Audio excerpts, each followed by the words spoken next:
I completely believe in the abundant mindset. And to the point where I know more I help other people, I'm going to get it back. The karma, where you can't outgive the system. I love that quote. So the more I give to other people, the more it comes back to me. Welcome to the Sidehustle Lounge. If you're looking for flexible ways to earn income, grow your mindset, and live the lifestyle you've always dreamed of, you're in the right place. So lower the lights, grab your favorite beverage, and join your host, founder of notarycoach.com and Amazon best-selling author of Sign and Thrive, How to Make Six Figures as a Mobile Notary and Loan Signing Agent, Bill Soroka.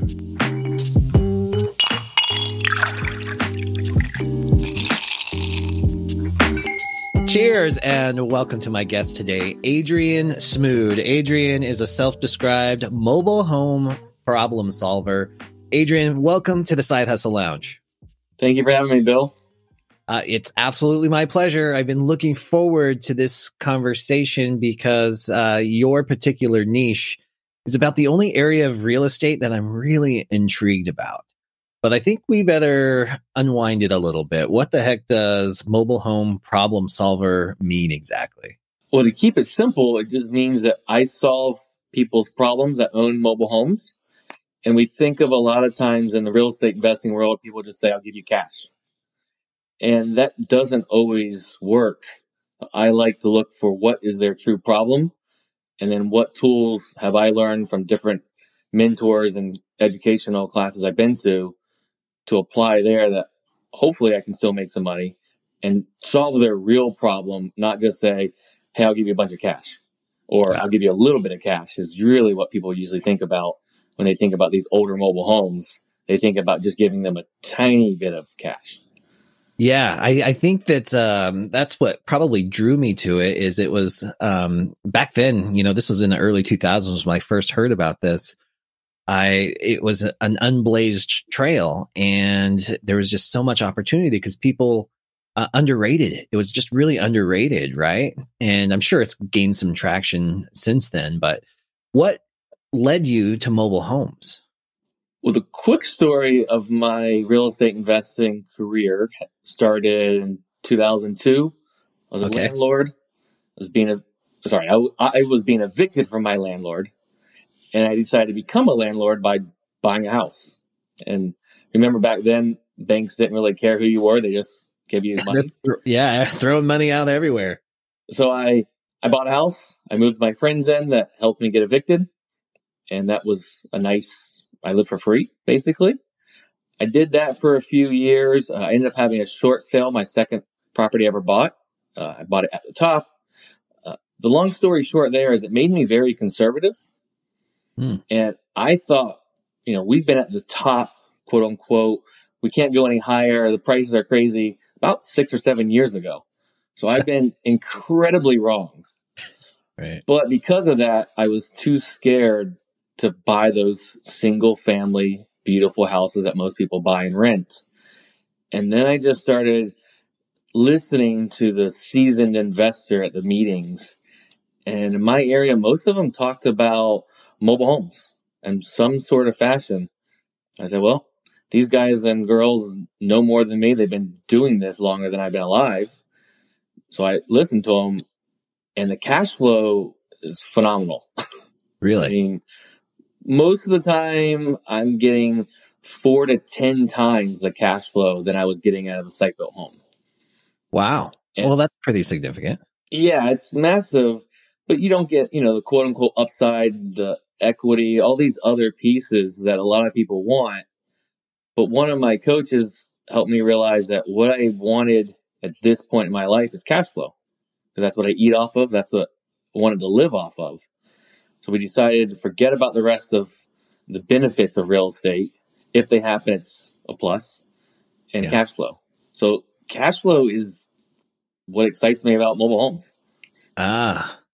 What a great point. I think that's a really good lesson. I'm glad you have a coach with that, because I think we get drilled in from a very young age that you're just supposed to buy the single family home that's supposed to be your dream, and you're going to buy it, and it's the smart thing to do. but it's not always the smart thing to do for everybody in every situation, right? So you got to have clarity about what it is that you're trying to create. Exactly. And I don't regret buying any of the ones I bought because I got very lucky. There's no other term for it, that I had the appreciation. I was able to sell, capture that appreciation, and buy more mobile homes. And I was not smart enough to know the market timing or anything. Like I said, I just got lucky. And it worked. Yeah, luck plays a role in it. Yeah. Well, so let's talk.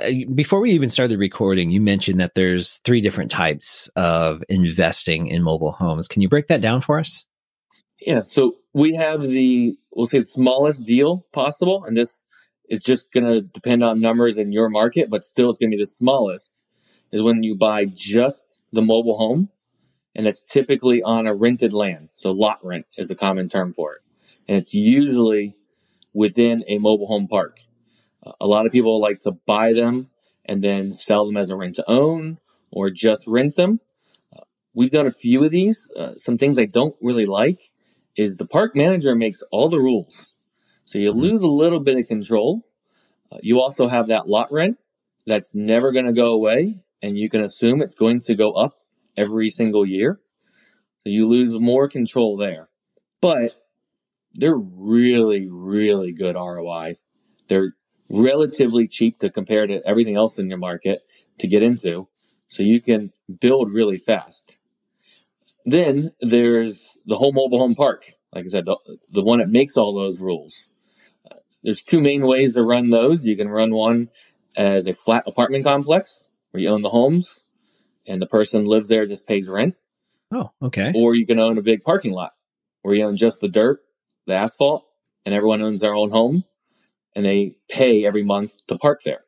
And that's the lot rent style. Lot rent. Okay. We haven't done anything with the mobile home parks. We look at them, but they're still great. They're just a little bit more moving parts and government regulation and pieces in it that I haven't found the home run I'm looking for.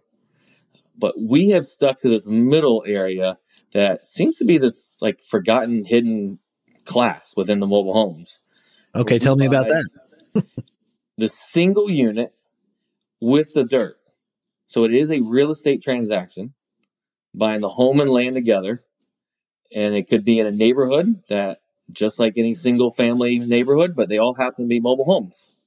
They might have a 1/4 acre lot, might have an acre lot. It doesn't really matter the land size, but we're buying the home and land together.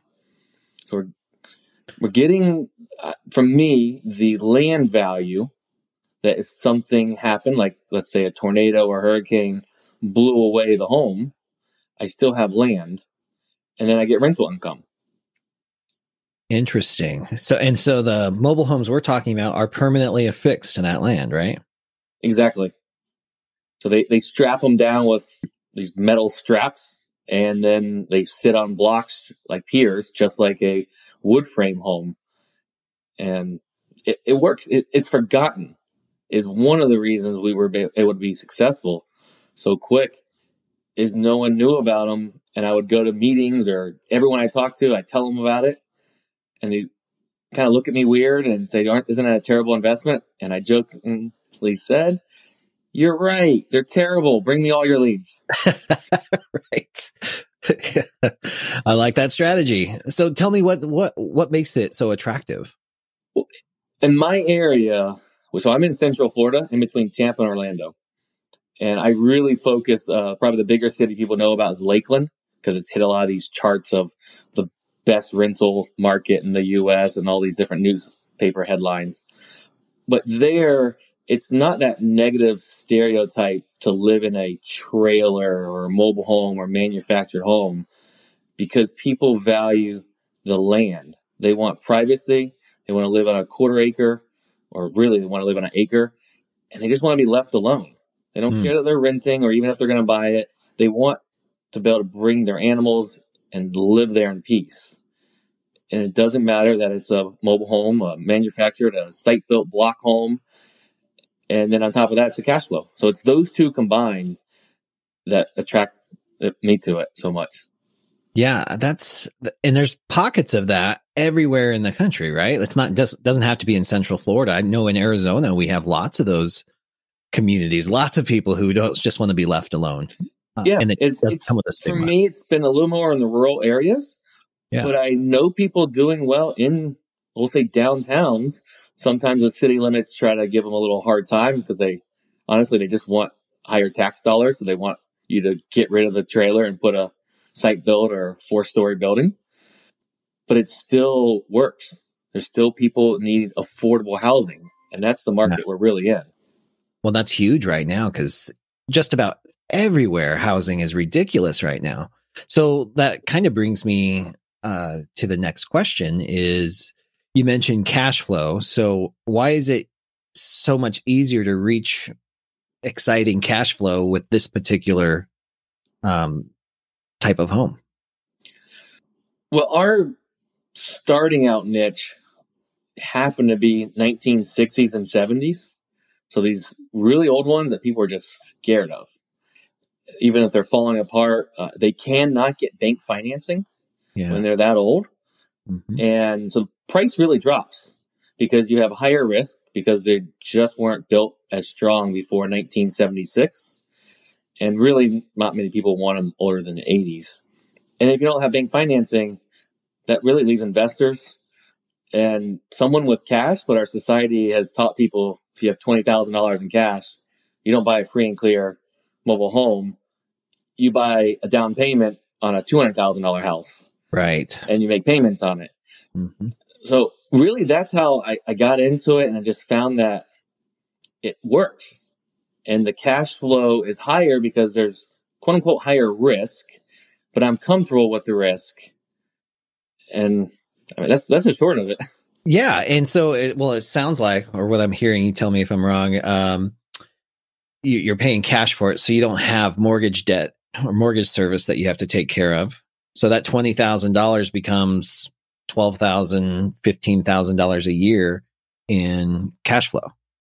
Yeah. And I did leave out one other thing that we alluded to at the beginning with the problem solver.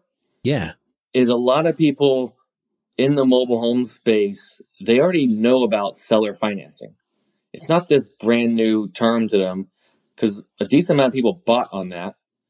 And then they also understand that you can't get bank financing. So I don't get the pushback. Well, why don't you just go to a bank?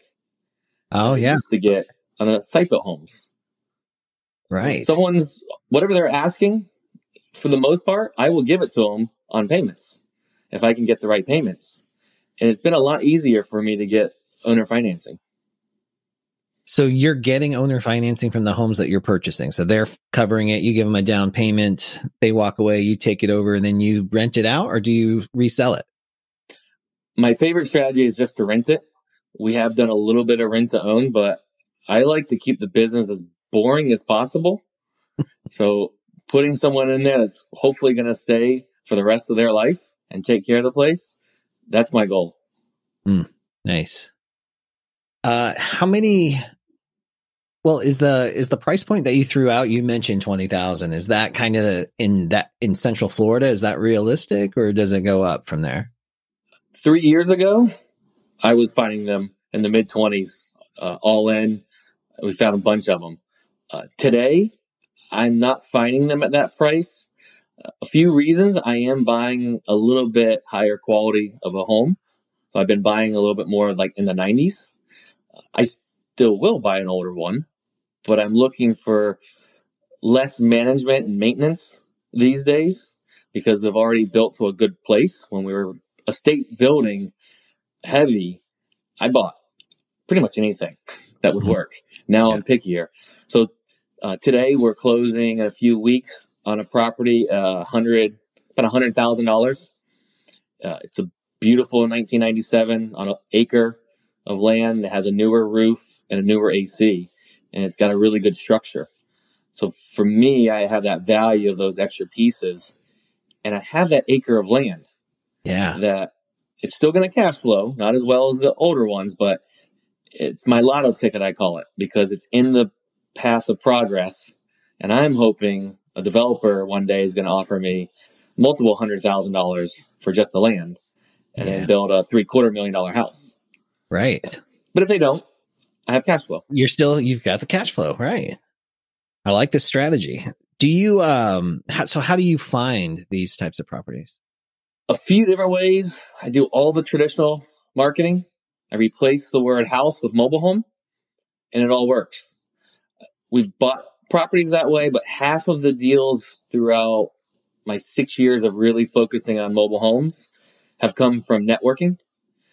And over the last year and a half, they've all come from networking. And by networking, I mean other investors, either as wholesalers or bird dogs, and then realtors. I think people really underestimate realtors, especially in this little niche, because let's say it's a $100,000 property, which is way below average in my market. The realtors that are getting a lot of consistent market houses to market, they want to spend their time on the $250,000, the $300,000, the $400,000 house. So they still want to help their customer. Now, this was easier when it was a $20,000, $30,000, $40,000 mobile. Yeah, right. They would literally tell me it's not worth the paperwork. So they would refer to me because I would go to all different types of networking. I'm not a realtor, I'm not licensed in any way, but I still went to continue education classes that they had to be at because I knew that those were the very serious realtors. Right. I made a name for myself. I told them if you ever need help, anything, I'm here to help. And then every once in a while, they would call and say, hey, I have someone. Can you help them out? Or they would bring me a pocket listing. And then investors are the same way. Bird dogs, we have bought from a few wholesalers. We just let everyone know exactly what I do over and over and over again. I'm like a broken record when I go to meetings. People can almost fill in the blank of what I do. Right. Well, that's a great place to be. I mean, you're claiming your space as the mobile notary the mobile home, a problem solver. Yeah. Well, and you want to be top of mind that way, especially with something like this. Can you tell us, I know there's people listening that don't know what a pocket listing is. It is a realtor that brings the listing that they are about to have or it's about to go live to me earlier. So it's funny. You mentioned the mobile notary. I actually met the lady I bought 2 of them from ago. I knew her as a mobile notary. And then she's like, by the way, I'm a realtor if you ever need some help. Nice. And then eventually she brought me a lead. She had the seller and me as a buyer before it even went live. The seller really didn't want to put it on the MLS. Yeah. So she just said, hey, can you help? And then she took both sides of the transaction. It was great for her. Yeah. It was great for me. Great for the seller. It was a win-win for everyone. I love that. I love it when that happens. And that brings me to my next question. You're really good at this, Adrian. I mentioned that a lot of the audience that's listening right now are mobile notaries. So they're out in the field all the time. They see these transactions. They overhear conversations. They're part of the conversations before homes make it to the MLS. And that's basically what bird dogging is, right? Do you have a definition or just a description of what a good bird dog is for you? More information is always better. And, I kind of I'll pay anyone anything they ask. But if they bring me very little information and they ask for a lot, there's a smaller chance I'm going to be able to buy it. But I always like to pay people. But again, more information is better. And I think something that is good for the bird dogger is to ask for feedback from the person that's actually going to be buying it. Well, what else do you need? And then try to get that the next time. Or why didn't this one work? What did you like? Didn't you like? And that's how you build it where you have more and more information to give them. And eventually you'll just get the contract yourself and assign it. So that being a wholesaler. And I've done many times when I was starting out, I brought my end buyer to the property before I even had the contract. The very first time visiting, I said, hey, I'm going over there. I'll give you first rights to buy it if you want to come with me. And if they wanted it, I just assigned it to them. I told them all the numbers up front. But I also got to ask, what did you see? What did you like, not like? And I got to learn from those people. Oh, nice. And what I gave them in return is the first rights to buy it. Yeah. And win-win too. And we still bird dog today. Another strategy is to actually buy and move the homes. And you're essentially a used car salesman, but it happens to be mobile homes. Yeah. And we don't do that. And I still want to help those people and make a little bit of money. I've got a guy locally. He does the whole state of Florida. And that's what he does. That's his business. So he's taught us what he wants and looks for. We pre-screen the people and we just send him phone numbers, addresses, pictures. And he either replies saying not able to buy it or a check shows up. No kidding. Wow. I love it. It's my best dollar per minute because we have less than an hour into it, which is even more of them. Oh, I love that. I love that. Talk about tapping into or optimizing your business model. And that's what I'm hoping that there's somebody listening right now who thinks, all right, maybe I'll do the investing part of it. Maybe I'll get dialed into this. But if not, if you're out on the road and you're meeting people and you see these opportunities, there are investors like Adrian out there willing to, and I love that you compensate your bird dogs too. It's not just it can be just doing people a favor, but if there's an investment on the line, there's oftentimes a bonus for that, right? Well, yeah, I want to pay everyone and I want to pay people as much as I can. Because if I pay you money, you probably want to talk to me again. Right. And if I pay you more than the last person that paid you, you're probably going to come to me first. And I just want to buy. Everyone needs to make money. Everyone deserves, if you do work, you deserve to make money. Yeah. Yeah. And if you're out there connecting dots and you're making relationships and making stuff happen, I love that. I think when you start paying people for those opportunities, they prioritize those opportunities. So they end up finding more and more of those. So where do you hang out? Where do investors like you hang out? If we had people who wanted to get dialed into a community like this, where do they go? Well, before COVID, we went to physical meetings, REIA meetings, real estate investor associations. And they're not all officially part of the big REIA stuff, but sometimes it's just a bunch of investors that get together for breakfast, lunch, or dinner. And my first probably 8 months of taking this business seriously, I was going to 4 to 8 of those a week. Now, I'm in a market that has probably more of these meetings than any other city in the country. Oh, okay. So I'm very fortunate, but I just kept going because I was learning. I was networking, finding my niche, finding that shiny object syndrome. And that's partially, like I said, how I fell into the mobile homes. But hanging out at those, you build that reputation. Now, today, we don't have that as often, and most of them have moved online, either 100% online or hybrid.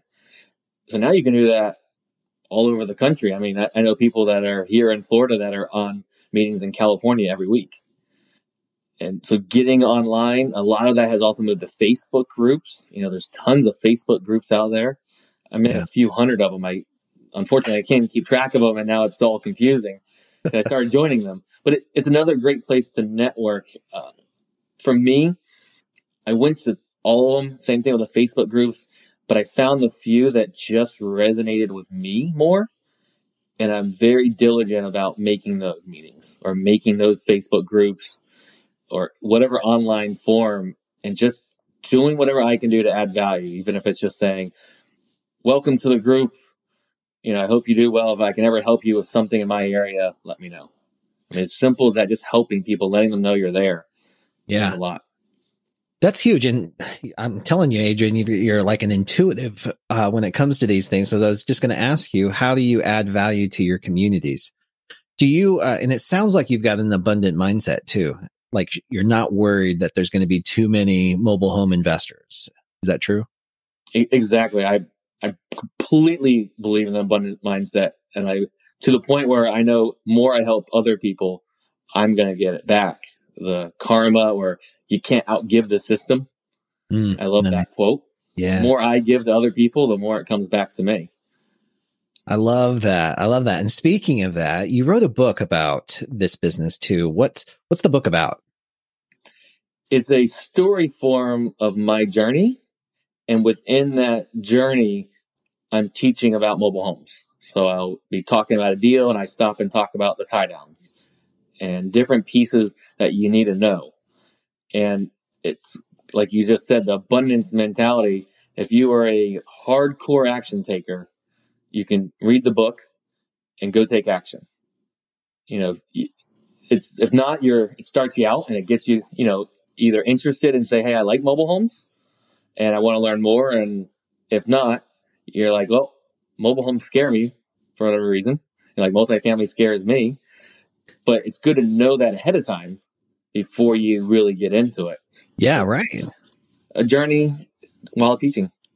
Well, I'll tell you, I'm a hardcore action taker. That's one that should probably be the epitaph on my gravestone for sure, because that's one thing I do. So I can't wait to actually read your book and take some action on it. You said something. Oh, I don't know if I read it or you said something earlier. Do you, is there always a mobile home involved, or do you do raw land as well? We've done a little bit of raw land. So I'm very big on staying in my hardcore lane. Like I buy mobile homes with dirt. I will literally post pictures of dirt to try to get people to understand what I do and don't do. But a lead comes. I want to be able to help the person and make some money. So I will do a few things with raw land. I will look to see, do I know anyone that's buying in that area? And honestly, I usually bird dog more than wholesale these days because it consumes less of my time that I can redirect to my focus. But how have I actually bought land and made money with it, especially in the mobile home space, is I made friends with someone that works at a mobile home retail shop. So he sells brand new mobile homes. I made friends with him. I send him addresses and he'll tell me, hey, we have 5 people looking to buy a piece of property just like that. They are pre-approved to buy. They just don't have land to put it on. Oh, wow. And he backs out numbers and say, hey, they can buy it around $40,000. So my job is to get it under $40,000. I buy it and hopefully they will buy it from me. And when they do buy it in that manner, the end buyer is getting a mortgage, a traditional mortgage, and it wraps everything into that mortgage. The home, the moving cost, the land itself, impact fees if there's any, the tree clearing, a septic, a well, utilities, absolutely everything goes into that loan. But the first person to get paid is the land. Yeah, the dirt, right? So I have less risk. I make less money, but less time, less risk. And I've made some pretty good money that way. And it's another fun way to get into the mobile home space when someone just brings, usually those are people that bring me land that has a mobile home that needs to be demolished, that like even I wouldn't fix up, Right. or it's already been demolished and it used to have a mobile on it. Okay. So what's the worst part of this gig? I have a few worst parts. One, I take it offensive when people talk down to the people that live in my homes. So we have different levels of homes, and I mentioned some of them are the older homes, and they are not in the best condition. I have some true handyman specials that they're ugly but safe. And for me, that is a step up for someone in their life. They live in somewhere worse condition and probably paying more.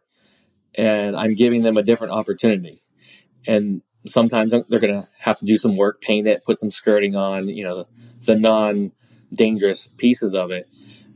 But when we posted those on Facebook, people just trash talk it. And it bothers me for the person that's going to live there, that it's a step up in their life. So I don't particularly like that. We've stopped actually posting those because it's just, to me, it's offensive to the person that's a step up for. And For shame. The other part, I say, is repairs. I have a higher risk tolerance and I don't do ridiculous inspections. I walk it. I don't do anyone professional. And I have unexpected repairs. Last year was a year of septic tanks. I think we did 5. And it was an expensive year with septics. If I did full inspections, I think I would have been too scared to buy them in the first place. but I'm very happy I bought them and ended up having to pay for a septic 6 months, a year, 2 years later. I'm conservative with my numbers because of that. But that's not so fun. How about that? Yeah, I can see where that would be. I mean, I guess that's like every investor's worst nightmare, right? Is stuff like that could happen. Yeah. And I mean, I do plan for it. And I'm honestly now getting a better plan where we have a better reserve fund automated for that. But when you don't have a business set up, you just have your investor and not a business owner, it can be troubling when your bank account goes up and down and swings, massive swings. It can be a little upsetting. Yeah, it's the roller coaster ride for sure. Can a gig like this be done part-time? Yes, I definitely think so. It depends on how fast you want to grow. Obviously, if you're going to put more time into it full-time, you're going to grow faster, but you can definitely start part-time, going to whatever meetings you can. And I think that also adds on to adding value somewhere. A lot of people don't think they have any value to add when they start, but there's always something. It can be a website. It could be notary services that you donate for exchange for time. A lot of people just think, well, I'm just going to buy you lunch. There's only 7 days a week. And a lot of successful people have most of those booked, or they don't want to spend it out at lunch. So tweaking the way you add value, I think, is very helpful. And then another way to leverage time, and it can also be that value, is getting a really good deal and not asking for a bird dog fee. Saying, hey, I want 10% of this, or 20% or 50%, whatever the value you're bringing. And then you get to ride along with that person using their experience, their time, maybe their money. More you can bring in, probably the bigger percentage. But then you start building some of that passive that will help snowball you a little bit faster. I love that strategy. What's a day in the life look like for this? What is the time commitment? I know you just mentioned the networking and adding value that way, but what else is involved in this? Until you get good systems and treat this as a business, which I've learned real estate investors are terrible at business. We're mainly good at just going and buying properties. So until you treat it as a business, it can be a pretty big time commitment, especially if you're doing larger rehabs. I don't like doing those because honestly, I'm not good at it. And it ends up consuming too much of my time. We've spent a lot of time in the last 2 years, really, making systems, processes, and different things. And we're really jumping that again right now. A great book that I'm in the middle of is Systemology. It's all about a smaller business, how to make a system, and it's actually eliminate, automate, and outsource in that order. And then taking imperfect action is another term I recently heard I loved. And yeah, you're going to grow faster by spending more time, but spending some time is still better than nothing. And I think once you get up to that one point, you got to start bringing yourself out of it and creating systems, or you really built yourself out of a job and into another one. Yeah. And it's not good for personal life. Right. Yeah. Great advice. Great advice.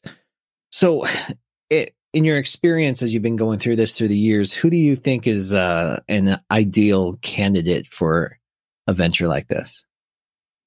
To be in the mobile home space, who's the ideal? Me, 10 years ago.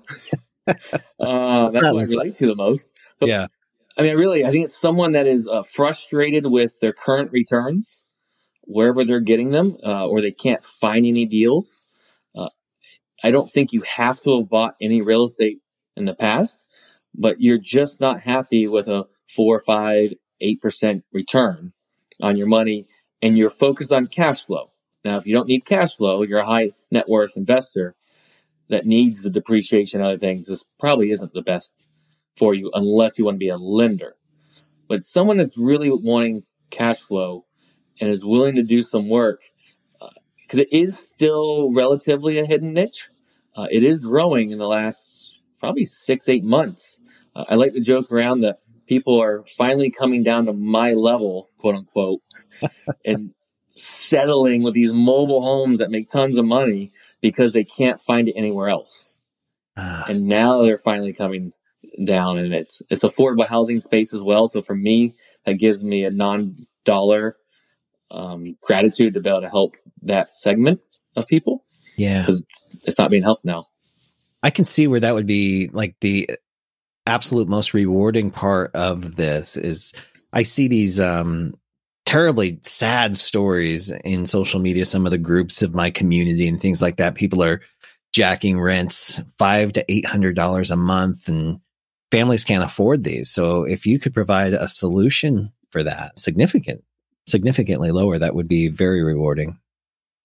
Yeah, it blows my mind, even some of the rents that we're getting. You know, I run my numbers, and then when it's time to actually rent it after I've done the repairs, some of these have been $100, $200 higher. And I'm still $200 or $300 lower than anything else that's on the market right there. Yeah. Yeah. And it's a wild time as a landlord, which is in our favor, but I worry that it's going to come to an end and people are buying too tight of rental numbers. So I like to keep it conservative. Remember that short sale at the time was the worst thing that happened to me, especially my ego. It dinged me. Yeah. But in the long run, it's been fantastic because it keeps me mentally in check. That's a great attitude and perspective to have on this. Adrian, this has been enlightening, and I can't wait to read your book. Do you have any closing comments or advice for people who are thinking about this, either the bird dogging or even the investing side of it? Take action and ask for help.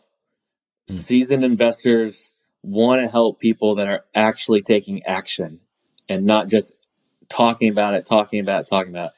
Take some action. And then next time you go back and talk to whoever you're asking advice from, say, hey, I did this and this and this, but I'm lost here. And I believe you get a lot more help that way. Yeah, I love that advice. You're not just picking their brain. You're in motion and just need a little adjustment and guidance. Great advice. Adrian, thank you so much for being here. If you'd like to learn more about Adrian and all he offers in the mobile home problem solving community, as well as his book, you can go to sidehustlelounge.com/VIP room. I'll have links to everything that he's got. Plus, you can check out his website at adriansmude.com.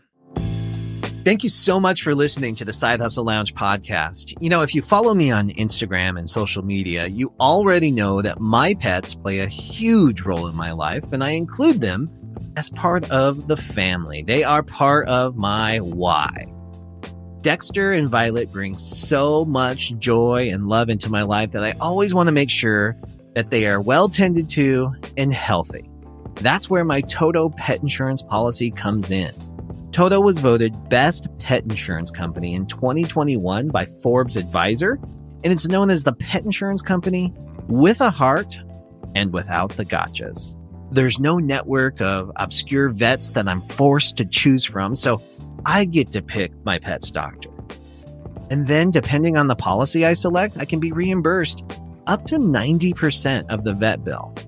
And they make it easy to use. You visit any vet, you submit a claim, you get cash back. It's pet insurance, finally done right. If you'd like to support the show, get coverage for your own fur babies, and maybe even give yourself some peace of mind at the same time, get an instant quote today on Toto's easy-to-use website at sidehustlelounge.com/Toto. That's TOTO.